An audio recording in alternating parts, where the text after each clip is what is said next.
Welcome to another episode of Starting Out with Quantum Computing. My name is Lloyd, and this week we are talking about a very particular current event in the world of quantum computing. Do quantum computers make money now? So, HSBC partnered with IBM, and there was a press release on the 25th of September, so just over a week ago, and they have demonstrated that quantum computers could increase corporate bond trading success by up to 34%. But was this legit?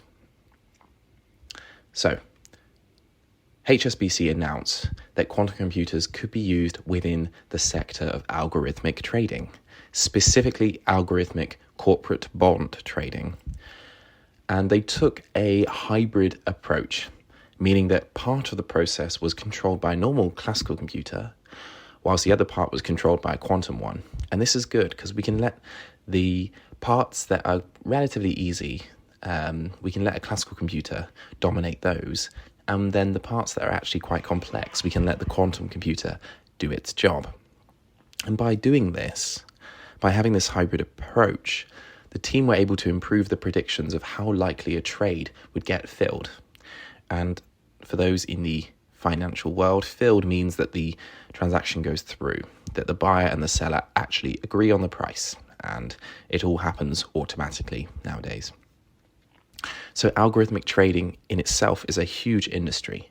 By 2030, the sector is estimated to reach a value of $42.99 billion, growing at an annual rate of 12.9%. Virtually all forms of trading are becoming algorithmic. And specifically in the corporate bond market, one can use computer models to automatically set bids and make trades at incredibly fast rates. By automating this process, where every microsecond wasted could mean a loss, a company can maximize their profits and maintain their competitive margins. One of the main hurdles to overcome in algorithmic trading is the design of algorithms that include every possible factor. So it is difficult to consider every possible factor because that requires to overcome quite a complexity. And this complexity is probably why quantum computers were first considered to be applied to bond trading. Because quantum computers are able to work in complex problems and in complex spaces. That's their advantage. And according to IBM and HSBC, they managed to actually improve the current standard. So how do they do it? In the process of algorithmic bond trading, the algorithms calculate the optimal prices to buy and sell assets. Essentially, this is like two computers trading between each other. And during this exchange, one of the parties' algorithms will calculate how likely a certain bond price will result in a purchase. And so in order to train and evaluate the quantum computing method, the team used real trading data on multiple IBM quantum computers. From this, they could then predict the probability of successful trades within the European bond market. Vice President of IBM, Jay Gambetta, said, "This exciting exploration shows what's possible when deep domain expertise is integrated with cutting-edge algorithm research. And the strengths of classical approaches are combined with the rich computational space offered by quantum computers." But the thing is, it's an odd result, and there is a lot of skepticism about it. It's odd because if you even check the official paper, they state something which would send alarm bells ringing for any quantum computing physicist. They say, "These empirical results suggest that the inherent noise in current quantum hardware contributes to this effect and motivates further studies." And this doesn't really make any sense. Noise in itself is an error, a systematic error caused by the environment. So it's known for disrupting quantum data and reducing the effect of quantum operations. Noise is random and never benefits quantum computation generally. Yet this paper claims that noise has actually improved their results. And to me, this is akin to saying we let our quantum state randomly corrupt and it somehow worked and gave us a better result. And I'd like to admit that in certain circumstances, noise can improve quantum computation.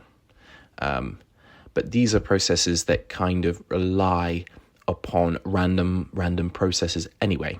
As a general rule, noise destroys quantum states, and noise does not benefit quantum computation because you can't control it. It's the effect that the environment has on the quantum computer. And so I wrote about this in an earlier article, my article on decoherence, noise, and all things faulty. So if you're interested, please give that a read. So what does this all mean in the end? One of my favourite bloggers, Scott Aronson, who runs a very popular blog, called this whole thing a quambi, a quantum zombie that roams the earth claiming quantum advantage when the advantage is all but dead.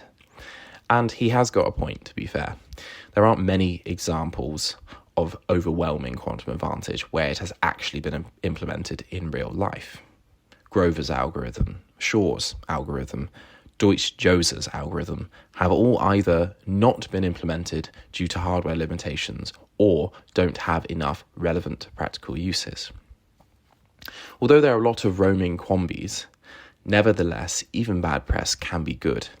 In this particular case, it is questionable as to whether this method of using quantum computers actually yields better results. Even so, large press releases like this can drive funding and innovation towards the sector of quantum computing. This can allow for more capable quantum computers to be manufactured, which in turn should generate promising results. So I think we should remain optimistic. Thank you very much for listening to this week's podcast with Starting Out with Quantum Computing.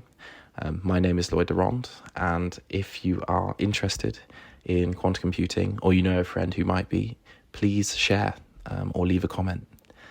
Thank you very much, and I will hope to see you next week. Bye-bye.